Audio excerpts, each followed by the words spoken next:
Hello everybody, welcome back. Today as well we have got to another video. In this video I'll show you how you can download and install Steam app on your mobile phone. But before that, please do make sure to like our video, subscribe our channel, and yes, without any further delay, let's get started.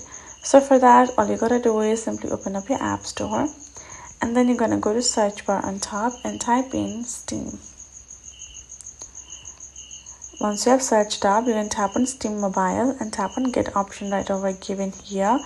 Double click, scan your Face ID, and it will start being downloaded and will be installed in your mobile automatically afterwards.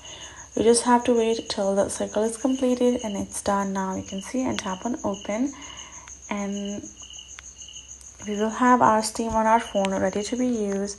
And now we just have to add in our account name and password and sign in, and that is it.